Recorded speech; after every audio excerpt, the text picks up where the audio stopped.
Welcome to the deep dive. Today we're plunging headfirst into the grim darkness of the far future. That we are.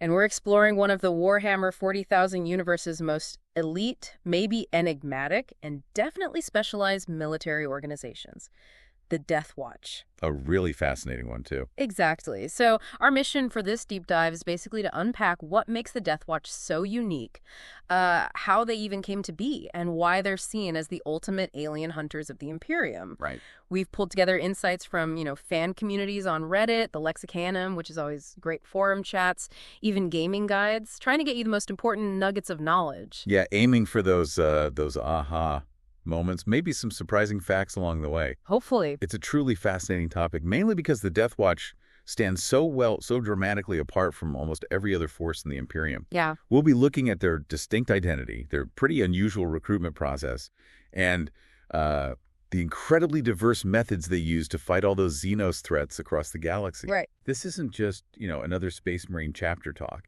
It's about a really unique solution to a massive existential threat. Okay, let's unpack this then. When you hear Space Marine, you usually think of like a unified chapter. They've got their recruits, their home world, centuries of shared history. Standard stuff. Yeah, standard stuff. But the Deathwatch, based on what we've found, is something totally different. So what exactly is their core identity? How do they even fit into the Imperium's, super rigid structure? Well, yeah, what's fascinating here is that the Deathwatch isn't really a traditional Space Marine chapter. Not in the usual sense. Okay. Instead, they basically function as the specialized military arm of the Ordo Xenos. Ah, the alien hunters of the Inquisition. Exactly. That's the branch dedicated entirely to investigating and hunting aliens. You could almost think of them as, like, the Warhammer 40K version of the Men in Black from the first movie. Huh. Okay, I like that analogy. With highly trained individuals, the best of the best, but drawn from various existing Space Marine chapters all across the galaxy. Right, not just one source. Brought together specifically to deal with extraterrestrial life. And that immediate difference sets them apart. They don't have their own homeworld, no fresh recruits like a normal chapter. That's a fantastic analogy, the Men in Black one.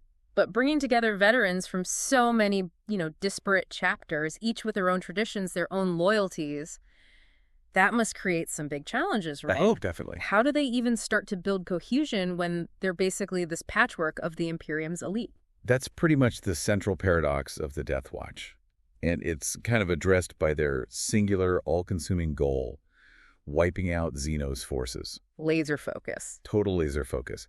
Now, while that is their primary thing, it's worth noting it's not unheard of for them to fight, say, heretical forces if there's a Xenos link or the situation just demands it. Okay, so there's some flexibility there. A little bit, yeah.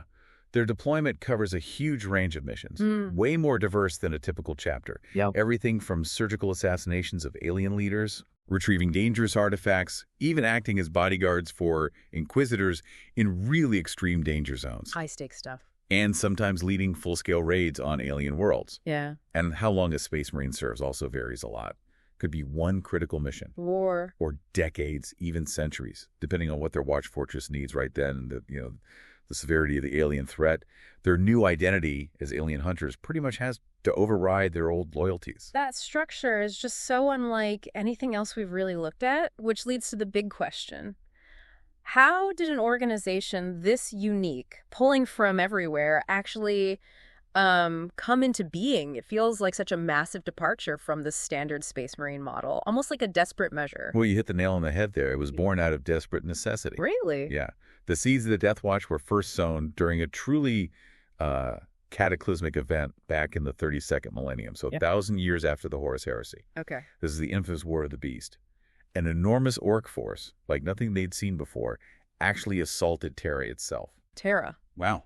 Yeah, the Imperial homeworld. Uh-huh. Nearly destroyed the Imperium completely. And during this crisis, Chapter Master Corland of the Imperial Fists, seeing the usual military structures just failing, Right. he realized that small, highly specialized kill teams made up of veterans from multiple existing chapters were absolutely essential to beat such a massive and varied threat. It was pretty revolutionary at the time, born from near extinction. So it started ad hoc, almost. Pretty much. It was only later that the Inquisition saw how effective these teams were and, well, took over their formal establishment, made them the spearhead for the war against all alien threats. Makes sense for the Ordo Xenos. Exactly. And our sources also mention an older account paints an even starker picture, like a grand meeting of Ordo Xenos Inquisitor lords who foresaw mankind eventually being just consumed by aliens. Grim. Super grim. So they worked directly with chapter masters to form this new chapter, specifically called the Deathwatch, to stand guard against that ultimate doom.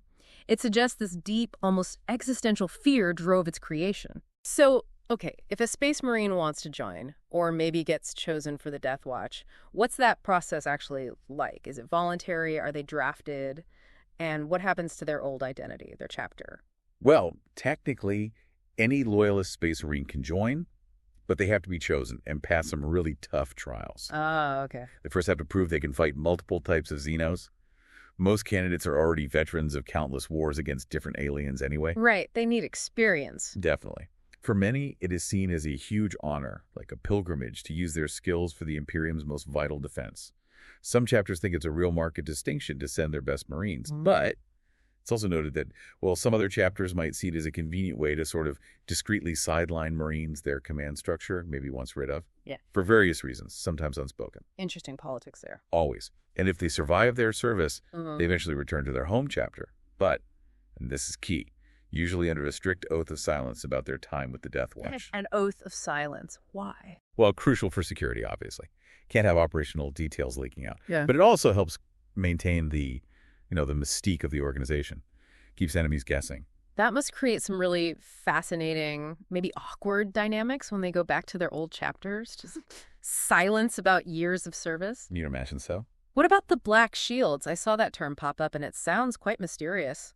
Maybe even a bit tragic. Ah, yes, the Black Shields. They're not just some mysterious quirk.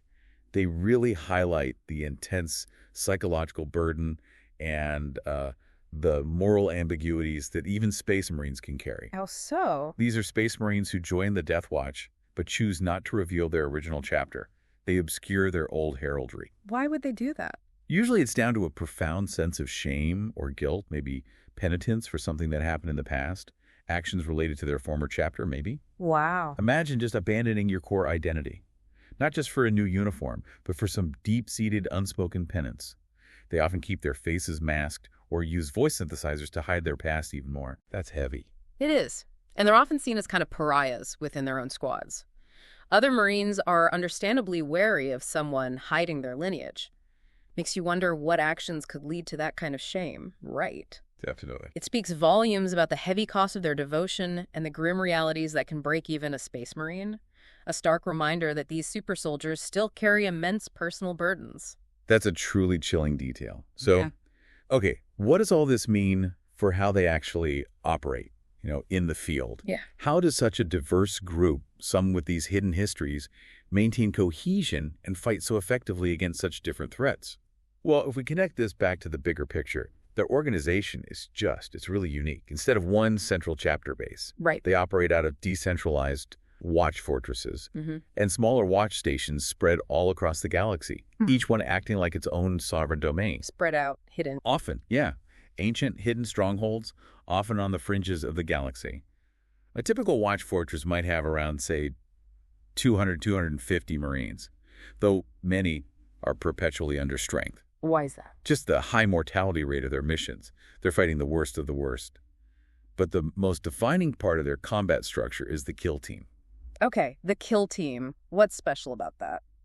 Unlike standard Space Marine chapters where units are pretty rigid, tactical squad, devastator squad, Yeah, very uniform. Deathwatch kill teams are incredibly flexible, highly specialized. A single kill team might have veterans from different chapters. A Terminator for heavy assault. A Terminator in a regular squad. Yeah, and maybe a biker for speed and an assault Marine, all fighting seamlessly together in one unit. Wow, okay. This lets them customize units precisely for specific missions and enemy types. Makes them incredibly adaptable, like a scalpel where other chapters might be a sledgehammer. That adaptability sounds like a huge advantage, tailoring the force exactly to the threat. But it must also have complexities, right? Like, how do they ensure everyone's tactically proficient across all these different recruits? Or avoid command clashes with so many chapter traditions mixed together? That's a sharp question, yeah. And it speaks to their really extensive training and the Inquisition's oversight. Ah, the training. Every Deathwatch Marine goes through intense re-indoctrination and tactical training when they arrive. Big focus on xenology, knowing your enemy, and combined arms ops. Makes sense. Their common enemy, the alien, pretty much transcends all those old chapter rivalries. Which brings us to how they actually fight. Okay, the tactics. Over their long history, the Deathwatch has developed and written down distinct tactical deployments, often named after their purpose. And these are drilled into every Marine at every watch fortress. Like specific plays. Kind of, yeah. Mm-hmm. To really get it, imagine a kill team facing like a massive orc wall. Yeah. They wouldn't just hold the line. They'd unleash Führer tactics. Führer tactics. Yeah, precisely delivering such overwhelming explosive firepower that the orc advance just grinds to a halt on a tide of their own dead. Just sheer firepower. Brutal. Or, say, against a powerful Eldar avatar, they might deploy Malleus tactics, using heavy vehicles like Land Raiders to engage these huge threats in focused, brutal close combat. Taking the fight to them. Exactly. For precision strikes, maybe taking out a leader, there's Purgatus tactics, surgically eliminating key enemy figures, bypassing the hordes to cut off the head. Smart. And finally, you've got Venator tactics, using fast unit spikes, jump pack Marines for long-running battles, encircling foes, striking from multiple angles, just causing chaos in the enemy ranks. So a whole playbook. A whole playbook. Each tactic isn't just a name. It's a meticulously engineered response to a specific type of alien horror. Okay, so that's the strategy. But strategy's only as good as the tools you have, right? What about their equipment? Ah, now the gear. When it comes to equipment, the Deathwatch is truly exceptional. Yeah. They often have access to stuff that would make other Space Marine chapters, frankly, jealous. Like what? Well, uniquely, they're kind of freed from a lot of the Imperium's usual technological dogma. They'll even incorporate alien technology into their arsenal, if it serves their purpose. Whoa, alien tech. That's basically heresy for most of the Imperium. It pretty much is. Which highlights the Inquisition's extreme pragmatism when facing these truly existential alien threats. That tells you how scared they are. Yeah, exactly. It's a stark revelation. For the Deathwatch, the threat of Xenos is so dire, they'll compromise millennia of Imperial doctrine just to get an edge. Reveals this deep, almost desperate fear of the alien. That's mind-blowing for the Imperium. So what kind of specialized weapons are we talking about beyond alien tech? Well, their standard gear is already top tier and specialized. Things like Stalker bolt gun variants with unique ammo. Right. Like Inferno bolts for burning through alien flesh, or Kraken penetrator rounds designed to pierce the heaviest alien carapaces. They've got devastating Xenos Purges, basically special shotgun shells designed to shred alien biology. They even use archaeotech, ancient, barely understood technology to disrupt alien mechanisms, like Ork engines or Eldar psychic stuff. Ancient tech, too. Yeah, and what's really fascinating, maybe a bit grim, is they use their apothecaries, their medics, specifically to analyze the maximum biodamage their weapons can inflict on different Xenos. Like R&D, but for killing aliens more effectively. Pretty much, yeah. Gruesome R&D. And then there's the really bizarre twist. Showcases just how extreme they get. Yeah. Their elite aircraft, like the Corvus Black Star dropship, Yeah. often piloted by Imperial Navy veterans who have been permanently fused into the machines. Yeah. They become living brains for the aircraft. Permanently fused, like servitors, but conscious pilots. Sort of, yeah. Still aware, but part of the machine. And you mentioned earlier some Deathwatch members don't even approve of that. Yeah, I saw that mentioned. What's the basis for that disapproval? Is it ethical or doctrinal or what? It seems to be a complex mix. For some, it's probably a philosophical thing. This extreme biomechanical merging feels like a perversion of the human form, maybe too close to the Xenos monstrosities they fight. A slippery slope argument. Could be. For others, maybe it's practical concerns about the pilot's mental state over centuries, or simply that it violates the Emperor's idea of the divine human form. It definitely shows that even within this focused force, there are internal debates, moral quandaries. Wow. Fused pilots, internal moral arguments. It really humanizes them in a weird way, despite being Space Marines. So how do they visually distinguish themselves, from their old chapters? Space Marine heraldry is usually so specific. It is, and they have a really distinctive look that immediately sets them apart. How so? Their power armor is painted matte black, signifies their solemn service to the Emperor and the Deathwatch, a very somber uniform for their grim duties. Okay, black armor. But, and this is the famous part, they leave one shoulder pad, almost always the right one, showing the original insignia of their home chapter. Ah, so you can tell where they came from. Exactly. You can look at a kill team and immediately see, okay, there's a Black Templar fighting next to an Ultramarine and a Space Wolf.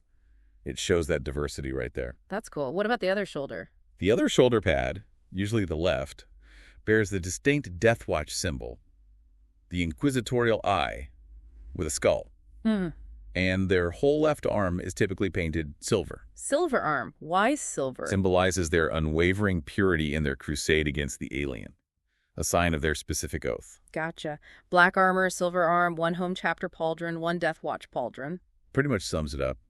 But interestingly, they are allowed a lot of personal flair otherwise. Space Wolves can keep their wolfy bits, Black Templars, their tabards, Marines can personalize weapons. So some individuality is allowed. Yeah, as long as the core Deathwatch black, the silver arm, and those two distinct shoulder pauldrons aren't messed with.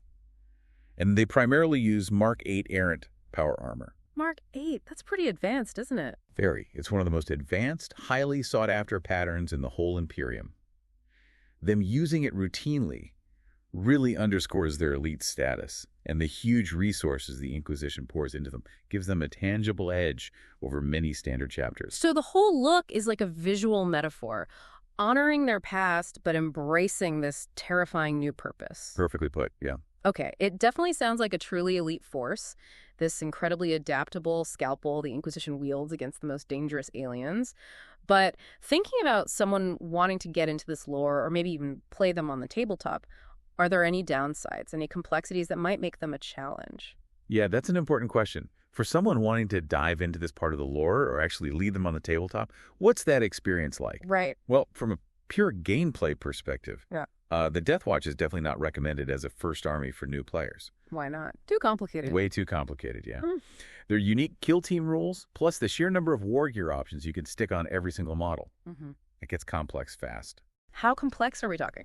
Okay, so a standard Deathwatch veteran squad, just one basic squad, can have over 30 different war gear options available to it. 30 per squad. Per squad, yeah. Yeah. Compare that to, say, Grey Knights, who are much simpler mechanically. Fewer unit types, maybe 6 or 7 gear choices per unit, usually. Deathwatch gives you insane customization, but also decision paralysis. Okay. Yeah. Definitely not beginner-friendly. High skill floor, I guess. Very high skill floor. Right. But I imagine a super high ceiling for experienced players. Precisely. That complexity is also their massive strength. It's why veteran players absolutely love them. Okay. They really are the special forces of the Space Marines. Unparalleled access to better options, better war gear than almost anyone else. Because of the Inquisition funding. Exactly. They're incredibly well-funded, well-supplied by the Ordo Xenos. Mm-hmm. Gives them this huge arsenal of vehicles, unique equipment, and like we said, almost a monopoly on advanced stuff like Mark 8 armor. So what does that allow tactically? Well, it allows for truly unique tactical interactions you just don't see elsewhere. Like mixing fast bikers for mobility with heavily armored storm shield guys in the same squad to soak up damage. Ah, right, the mixed kill teams. Yeah, or putting a heavy weapons specialist right next to a close combat specialist. Mm. Each unit becomes this bespoke multi-role weapon. It's a high-skill, high-reward playstyle. Allows for really deep tactical expression. They're basically the galaxy's most dedicated, most over-equipped pest control. Huh. Yeah, if the pests were often skyscraper-sized monsters armed with plasma cannons. Pretty much. And that, I think, is our deep dive into the Deathwatch. Wow. From their desperate origins in the War of the Beast, through their unique structure, those specialized tactics and gear, the internal dynamics, it's clear they are formidable, adaptable, and absolutely essential for the Imperium fighting aliens. Indeed. They're not just warriors. They're scholars of xenology, too. Constantly adapting, evolving with every new alien they fight, sometimes, as we saw, at great moral cost to themselves. And when you consider their unique makeup, pulling from so many chapters, that oath of silence, the personal burdens like the Black Shields carry, it really makes you wonder, doesn't it?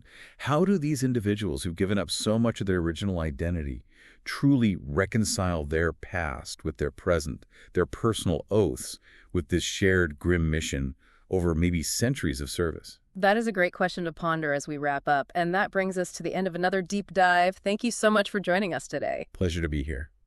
If you enjoyed this journey into the Warhammer 40K universe, please do share this deep dive with your friends and subscribe to the show for more fascinating explorations. We'll catch you on the next one.